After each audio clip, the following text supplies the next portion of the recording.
What's up, guys? Welcome to this episode of hairstyling. Head. I got a haircut, bro. Stop hating. Comment down in the comment section down below. If you're feeling my hair, what? It looks like toothpaste. Brush your teeth, kids. All right, guys. Today we're gonna be doing a $1,500 INVOKED SHADDOLL Dogmatika deck profile. All right. This is Jen's deck. You guys have seen it in action, even against Drytrons. I'll have that video right somewhere in the corner for you. It's proven to work. It's won a lot of things, but you know, we've been teasing this deck profile for a while now, and we want to get it out there. So if you enjoy content like this, make sure to subscribe, like, and comment, and share this video. All right, so your friends can also spend a lot of money on the deck and then lose the draw and Lockwood. All right.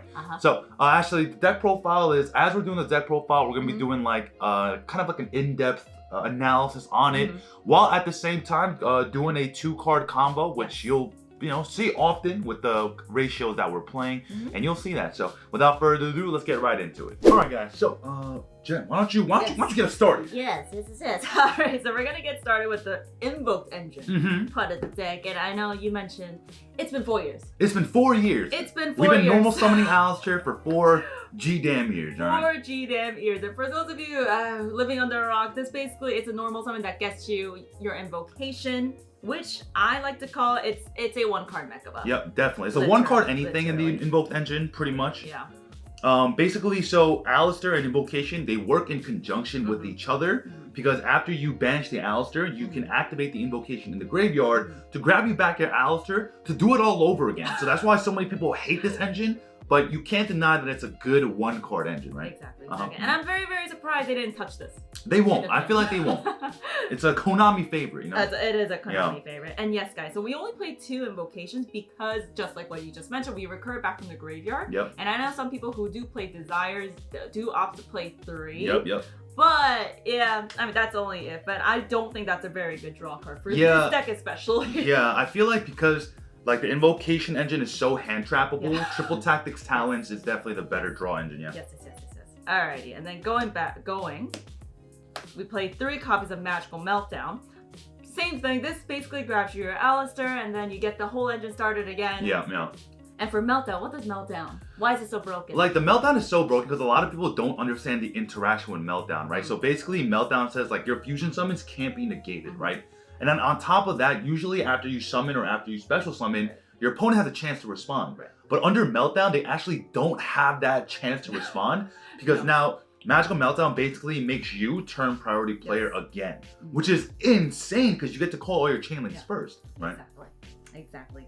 And we also play 1 copy of Terraform. It's basically just another Alistair. Yeah, basically, yeah. Like your base, this is like literally 4 more copies of Alistair, right? Exactly. Alrighty. That's it for the Invoked engine. That's it. Alright, now we're going to the more expensive. The more expensive engine, yeah. Part of the deck. So we're only playing 2 Ecclesias because generally you don't want to see her in your opening hand. What you actually want to see in your opening hand is 3 copies of Nadir Servant, Nadir Servant. And you want to see the Servant in your opening hand, because it allows you to dump a card from the extra deck to search the Ecclesia, right? And that card you dumped could have been an Apgalone, which will get you your Schism. It could have been Entis. It could be your Titaniclad. It could be whatever you want, which is why you want to see Nadir over your Ecclesia. Exactly. Yeah. And Ecclesia basically acts like your Stratos. When it's normal, a special summon, you can grab any Dogmatika card. Yeah. Yes. Huge. Very huge. Which these are the options. We play 1 Maximus and 1 Fleur de Lis.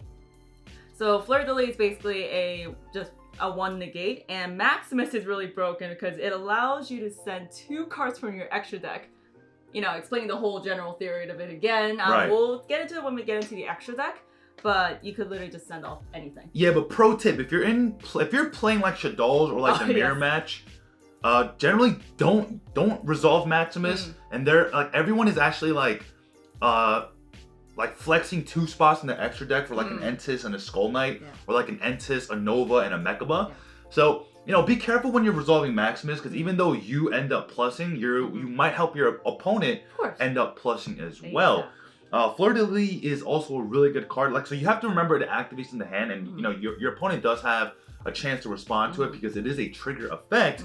But Fleur de Lis is really good because if you have another Dogmatika card on the field, it'll summon and negate a card on the other side of the field. So it's really, really good. Yes, yes. And I do also want to mention, all of these Dogmatika cards, it does lock you out of your extra deck. Right, if so... you choose to activate their effects. So right. just letting you guys know. Right, so yeah, you want to do the whole invoke side of your plays first before you do any of your Dogmatika stuff. Yep, yep. And I always had I'm very questionable about this card. We play 2 Dogmatika punishments. It's literally your last resort. Yeah, it locks you out of your extra deck until the end of your next turn. Which is huge, because then like you can't window on your opponent's turn or your turn. No. So like you better make sure that you have enough when you punishment, because next turn, you know, your level of like comebackness is really halted, right? Yeah. So it's your last resort for this. All right, guys, and into the Shaddol portion of the deck. It's super small. We only play 1 copy of Shaddol Schism and 1 National Aerial. Right. You guys basically know what Schism does. Basically, you can fusion summon a Shaddol monster from your using cards from your field and graveyard. On your opponent's turn or your turn. The one downside to it is, and a lot of players make this mistake, is that any monster summoned off a Schism cannot attack directly. So do not make that mistake and do not get cheated. All right, guys. Aerial is really good in the format today because you can banish Golden Lords, you can banish Drytron names, you can banish the King Long or the Qualoon or whatever they banish or whatever. So Aerial is a really good card when it comes to those type of interactions, and you can definitely use it as like a power play. Like it's one of those power plays that you have, right? But definitely you don't want to draw it in your opening hand. Yeah, like it's definitely a brick when you do draw it. Exactly, yeah. Yeah. Well, you definitely don't want to draw both. You do not want to draw both. Because when you send Apollone, you can add the Schism and just dump the Aerial and grab Aerial effect. But when you're going first, Aerial doesn't really do much, right? So it is what it is. Because you know what? I have drawn both of those. All the time. All the time. All the time. All right, guys. And so... the Invoke engine is a very hand trap. Your opponents will try to hand trap you every single moment. That's why we also play a lot of hand traps. A lot of hand traps, beginning with.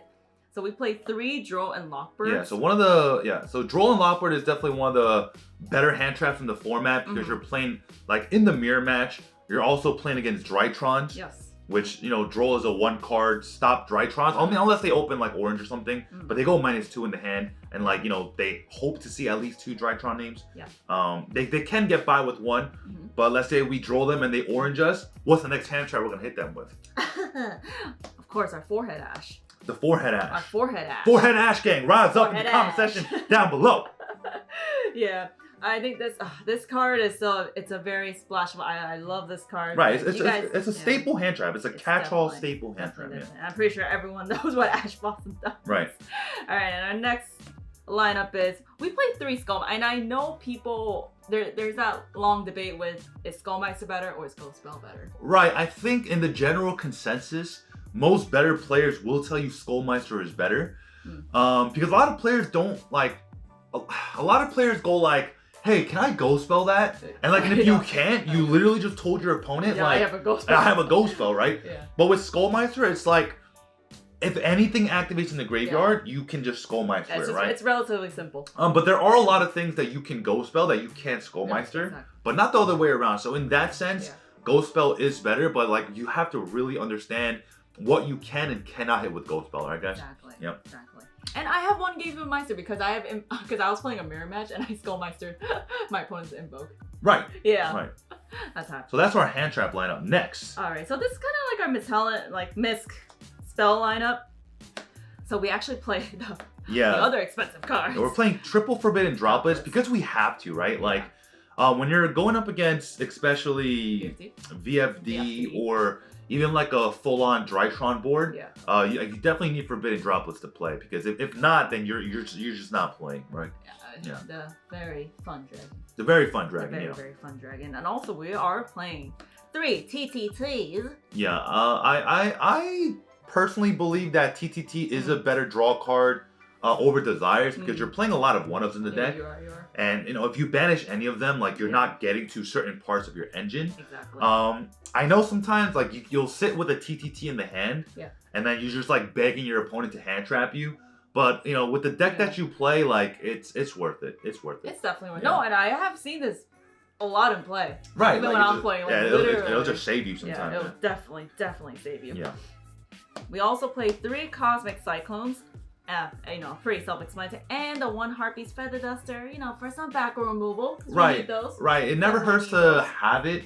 But it always hurts to not have it. Exactly. The reason we're playing the Cosmic over the Twin is because in the Eldritch matchup, you getting rid of their back row does nothing, because then in the end phase they'll just activate it and just set more back row.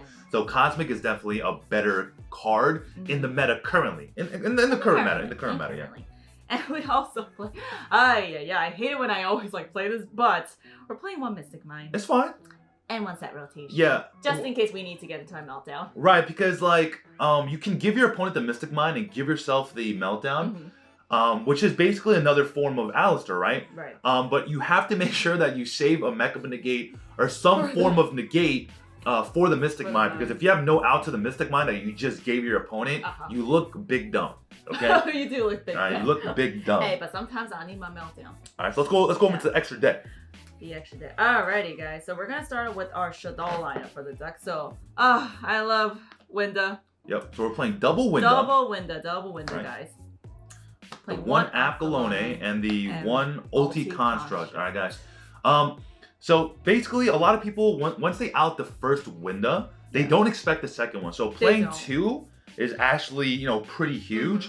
And that's because you also play the Construct. Right. So if they ever pop your Schism or anything, you can send Construct off of Maximus or Servant or Punishment and grab that Schism back, which will allow you to then go into your second window, which is huge. Yeah, it's definitely huge. But if I were to make one adjustment, actually, I was playtesting last night. I kind of missed the second Construct. Sometimes, because all Dogmatika monsters are lights. Correct. And I actually don't have a lot of darks. Right. So sometimes I do miss the second Construct, but we'll see. Okay. But that's definitely an option if you guys do want to play that. And getting into our Invoke portion of the deck, we're playing, of course, double Mechaba, 1 Agoides, and 1 Invoke Purgatrio. Right. So I mean, Mechaba is obviously 1 card. It's Meltdown gets you into Mechaba, right? Agoides is really good because a lot of people don't know this, but when you summon Agoides, it'll pop a card. It will. And then when your opponent special summons on his or her turn, it will also pop a card. A lot of people miss that effect. Agoides also helps you push for game because you can banish a fusion monster and it'll gain that attack, its original attack, until the end of your opponent's turn, which is huge, right? And Purgatrio is a card that will always be a fan favorite in the Invoked engine because it helps you push for game, right? When you can't win, 1 Purgatrio will definitely help you push, even that final hurrah. Yeah, definitely. The final OTK, the Susu Spice. The Susu Special, baby. The Susu Special, if you guys ever want to do. And then we're playing 1 Titaniclad, 1 Elder Entity Entis, and 1 Skull Knight. And we did make a last minute change. We were playing 2 Entis originally. Right. But as you explained before too, off of let's say you are playing a mirror match with Maximus, or sometimes you gotta really pop some cards. Right. You can't send the same name from your own Maximus. Right. So on your turn, you could obviously send the Entis and the Skull Knight to pop 2, and I mean I guess it works vice versa. If your opponent also activates the Maximus, you could just send those. Right, you could send them as well, right? Yeah. Because remember, off of Maximus, guys, you have to send different names. Keep that in mind. Don't get cheated. Don't let your opponent cheat you, alright, guys? And don't forget Titaniclad in the end phase. Please, please comment down below if you've forgotten Titaniclad in the end phase. I'm about to comment my damn self. I'm gonna comment. And we all need to comment. We all need to comment. Alright. Alrighty. And I like to call this my Alistair engine. Right, this is part of the Alistair engine. This is the Alistair engine. So we're playing 1 Almirage, 1 Secure Gardener. And then we are also playing 1 Celine and 1 Access Code Talker. Because sometimes you really can't push for game. You've exhausted every single option in the deck, right? This is what helps you push for that final, couple thousand LP points of damage. Yeah. But generally speaking, your opponent shouldn't be playing if you, have a full board, unless they're also playing, droplets or some other blowout cards, alright, guys? Very true. So let's get into the side deck. Alrighty, we are playing A lot. Shout out to Pax. Shout out to Pax. A lot of Pax cards. Hashtag stealed only Yu-Gi-Oh. Let's not make that a thing, guys. Yeah. We're playing 3 evenly matched. This is huge against like people who set 5 back row. Yeah. Because in the current format, no one's playing Solemn Judgment. No. So like why are you setting 5 without any protection to like evenly match, right? Exactly. So evenly match is obviously a blowout card. You know, your opponent sets 5, it's your turn, you top deck evenly match, enter battle phase, or the words that your opponents are gonna be sweating when you say it. Yeah. And also we're playing Pax Never Getting This Back. Our misprint Maximus. Our misprinted Maximus, alright guys? We're playing the second Maximus because sometimes it does come up. Yeah. If you know you're not playing the mirror match, the second Maximus actually comes in super clutch because your opponents will always have like a target on Maximus's back. Yeah. So way to back it up with another Maximus, right? Exactly. And next we are playing 3 Artifact Lancias. Yep. Lancia is a catch-all, right? Definitely catch-all. Dinos, Virtual Worlds, and like a lot of rogue decks like do Banish, which, you know, Grand Maju being the best deck, will always have a target on his back. Alright. Yeah, of course you would say that. And we're playing the 3 in the beer. I know some people do opt in to main it. Right, but I mean, a lot of decks currently, like with the hand traps that you're playing, if you Droll and Lockbird someone, like they're not summoning 5 times. Of course. So like having Droll and Nibiru in the same, like in the main deck is like, it's a little bit rough. Because like it's really redundant, and if you draw both, your Nib is most likely dead in your hand, right? True, very true. I mean, it can also turn into your Mecha play, you know? Correct. Because it is a light. And then lastly, we are playing the 3 Ghost Spells. Right. We did opt to side it, right? Yeah. Because I mean, you could always main the Ghost Spell and the Meisters. True. Because like you can take out, like especially if you're going second, you can take out, you know, some of the going first cards that you do have in the deck, and then put in the Ghost Spells. Because no matter what, like 2 cards in your hand will give you full combo, and we're gonna showcase that, all right, guys? Oh, we're gonna showcase that. We're gonna showcase the combo. Now? All right. You know, we have not done this in our channel. We've never done a combo. We have. Oh, we have. We have. You're one of your decks, actually. True. All right, so we're gonna get set up for that. All right, guys. Alrighty. So show us this 2-card combo, Jen. The 2-card combo that I have learned, struggled to learn. Alrighty, guys. So as long as you open up these cards, none of the cards honestly matter because you literally just go off on these. So first, like we said, Dogmatika cards do lock you out of your extra deck, so you do always please do the invoke portion first. So we're gonna activate Meltdown, which grabs us an Alistair. And then when we normal summon Alistair, it'll grab us an Invocation, right? And then you do our little hamster plays. Yeah, you're gonna link off the Alistair for Almirage. Yeah, we'll move everything down. We'll move everything. And then Almirage will go into your Secure Garna. And then from here, you'll activate your invocation, banishing the Garna and the Alistair from your graveyard, getting your Mekaba. Right, and then you're gonna go invocation effect in the graveyard to shuffle back into the deck, grabbing your Alistair back to hand. Yes. All right. And then next, so move this up for you a little bit. There you go. There we go. All right, and then next we're gonna activate our Nadir Service. Nadir. Shout out to Farfa. Here you do have a couple of options. Some people might send off the Titaniclad. Usually for me, I would start off with the Apolone. Okay. So we'll send the Apolone. Nadir effect will grab our Ecclesia to the hand. Ecclesia to hand, and Apolone effect will also grab the Schism. Right, and then basically, you know, it'll be any card off a Schism, so you'll add and just dump any card. Right. So let's just say it's a Skullmeister, right? Sure. Okay. And then, since we do have an extra deck monster on the field, we can actually activate Ecclesia and special summon her. Yep. She will grab you, a Dogmatika monster, essentially your Maximus. Yep, we're gonna grab the Maximus. And then Maximus effect from hand, you would have to banish the Almirage. To summon the Maximus. And then off of Maximus, you can declare and send. So from here, I would send the Titaniclad. Yeah, we just send Titaniclad and whatever else you need. Usually. Probably. We'll send Celine here. We'll send Celine. Yeah, we'll send Celine.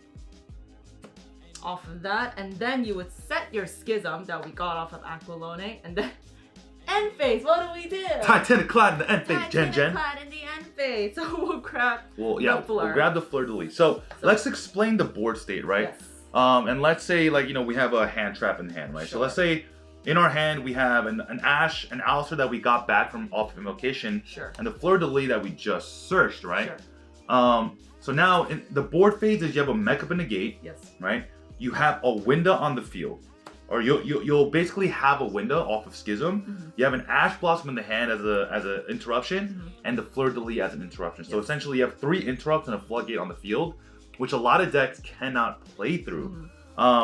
And generally speaking, like you will always, because like mathematically, because of the ratios, the chances of you seeing this 2-card combo plus 2 hand traps is really high. It is. All right, it actually is. It doesn't always have to be, you know, a Servant and an Alistair. Honestly, let's say you even open Terraforming and an Ecclesia. Right, Terraforming Ecclesia, or Set Rotation, Nadir / Ecclesia, right? Like you're playing enough good cards to see good cards. All right, guys.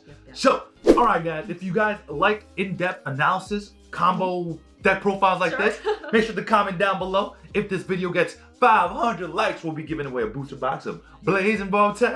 Oh, Blazing? We're going to Blazing? Yeah. Dang, all right, guys. Yeah, we freaking love you guys. Make sure to share this deck profile with your friends because it's freaking dope. Yeah, and let us know if you actually build it on your own. Yeah, let us know if you've built it or you've already have it built. Yeah. All right. So this is Susu from HeadtoHead Battles. We We freaking love you. Signing out.